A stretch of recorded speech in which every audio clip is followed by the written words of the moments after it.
করুন, আপনার এই ধর্মঘটকে ব্যক্ত করুন। এই ধর্মঘটের বিরুদ্ধে সারা বাংলা ঐক্যবদ্ধ হয়েছে। এই ধর্মঘটে সারা বাংলা প্রত্যাখ্যান করেছে, তাদের শূন্য অবস্থা, তাদেরকে সারা বাংলা প্রত্যাখ্যান করে শূন্য করেছে।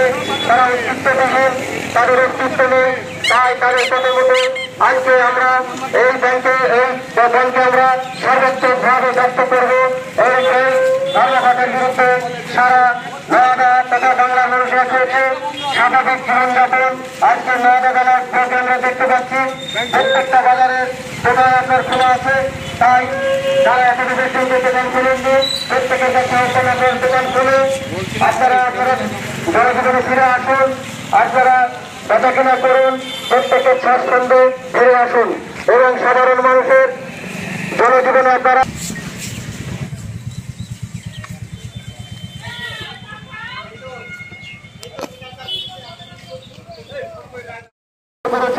তাদেরকে শূন্য রূপান্তরিত করেছে, তাদের অস্তিত্ব তুলে নিয়েছে সারা বাংলায়।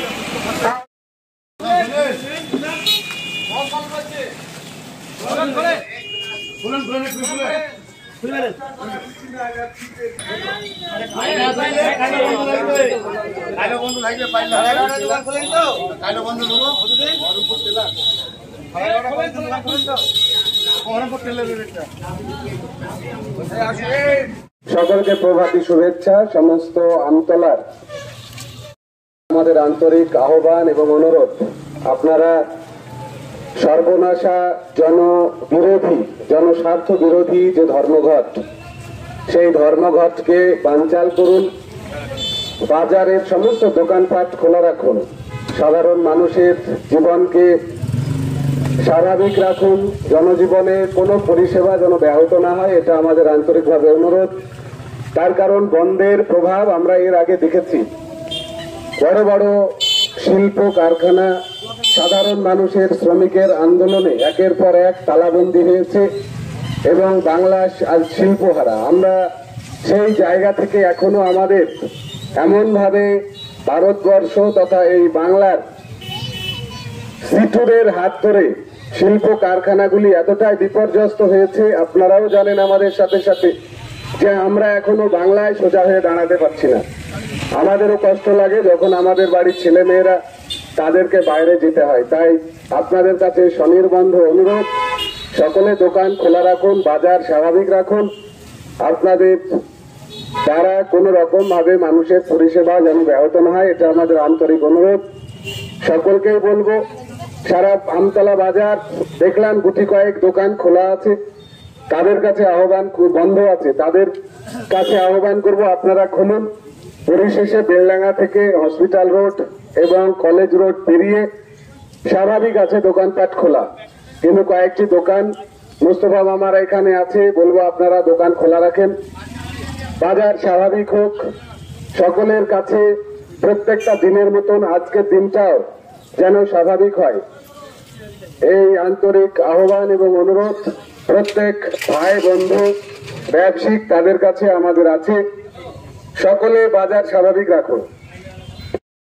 আপনার এবং কিছু পরিষেবা বিচ্ছিন্ন হওয়া, ব্যাহত হওয়া আমাদের অনেক প্রয়োজনের মানুষ আপনাদেরকে সামনে রেখে বাড়ির থেকে বেরিয়েছে ওই দোকানে গিয়ে এটা কিনবো, অথচ এসে আপনাকে ক্লোজ পাবে, বন্ধ পাবে। তাই আমরা অনুরোধ করব, খুলে রাখুন, স্বাভাবিক রাখুন, জনজীবন স্বাভাবিক থাক। সর্বনাশা বন্ধের বিরুদ্ধে আমাদের প্রতিবাদ ছিল, আছে এবং থাকবে। তার কারণ বন্ধ সমাধান নয়। সমাধান যদি করতে হয় জনমত গঠন করে, মানুষের মন জয় করে, অন্ততপক্ষে তাদের স্বার্থের কথা যারা চিন্তা করে তারা বন্ধের কথা ভাবে না। যারা নিজেদের স্বার্থের কথা চিন্তা করে, রাজনৈতিক জমির খোঁজে নেমেছে যারা, তাদের জন্য বন্ধ করা এটা একদম বাতুলতা, এটা কোন রকম ভাবে মেনে নেওয়া যায় না। এতে কিছু সাধারণ মানুষের ক্ষতি হবে, কিছু ব্যবসায়িক বন্ধুদের ক্ষতি হবে, কিন্তু আদপে কিছু মানুষের ইচ্ছা পূরণ হবে, তার বেশি কিছু হবে না। তাই প্রত্যেককে বলবো যে বাজার স্বাভাবিক রাখুন, বন্ধ ব্যাহত করুন, জনজীবন স্বাভাবিক থাকুক, আপনারা ব্যবসা করুন, রোজগার করুন, মানুষকে পরিষেবা দিন। আমতলা বাজার সবটাই খোলা, আমরা ঘুরে ঘুরে দেখেছি। কতিপয় কয়েকটি দোকান তারা বন্ধ আছে, হয়তো কারোর কারোর বিশেষ প্রয়োজনও আছে। আর যারা আপনারা অ্যাভেলেবল আছেন অথচ খোলেননি, তাদের কাছে অনুরোধ করব যে আপনারা দোকান খুলুন, বাজারকে খোলা রাখুন, এই আন্তরিক আহ্বান। আজকে ছেলে মেয়েদের পরীক্ষা আছে, স্বাভাবিক রাখুন পড়াশোনা, বিদ্যালয়গুলিকে স্বাভাবিক পরিবেশ রাখুন, প্রশাসনিক ভবনে স্বাভাবিক পরিবেশ রাখুন, হসপিটালে স্বাভাবিক পরিবেশ থাকুক, আমতলা কলেজে সকলকে অনুরোধ করব যে পরিবেশ স্বাভাবিক থাকুক। সকলে আসুন আমরা একসাথে উন্নয়নের কথা বলি, আমাদের নিজেদের স্বার্থের কথা বলি। কারোর স্বার্থ কায়েম করতে গিয়ে নিজেরা যেন স্বার্থ বঞ্চিত না হয়, আমাদেরই পরিবারের লোকগুলো যেন অসুবিধার সম্মুখীন না হয়। নমস্কার, আমি Hima Khatun, community health officer, Bochadanga SSK। TB রোগ প্রতিরোধে নির্ভরযোগ্য টিকা BCG প্রথম পর্যায়ে পশ্চিমবঙ্গের 7টি জেলাতে এই ভ্যাকসিনটি শুরু হয়েছে এবং এই ভ্যাকসিনটা কারা কারা নেবেন? যাদের গত 5 বছরের মধ্যে টিবি রোগ হয়েছে বা 3 বছরের মধ্যে কোনো টিবি রোগীর সংস্পর্শে এসেছেন, বয়স্ক ব্যক্তি যাদের বয়স 60 বছর বা 60 বছরের ঊর্ধ্বে, যাদের BMI 18-র কম এবং বর্তমানে ধূমপান করছেন বা অতীতে কখনো ধূমপান করেছেন, এবং যে সমস্ত মানুষ ডায়াবেটিস বা মধুমেহ রোগে আক্রান্ত, তারা এই ভ্যাকসিনটা নিকটবর্তী উপস্বাস্থ্য কেন্দ্র থেকে বিনামূল্যে নিয়ে নেবেন। আমাদের মেন লক্ষ্য টিবি মুক্ত বাংলা এবং টিবি মুক্ত দেশ করা। এটা আমাদের জাতীয় যক্ষ্মা নির্মূলীকরণ কর্মসূচির আন্ডারে পড়েছে। নমস্কার।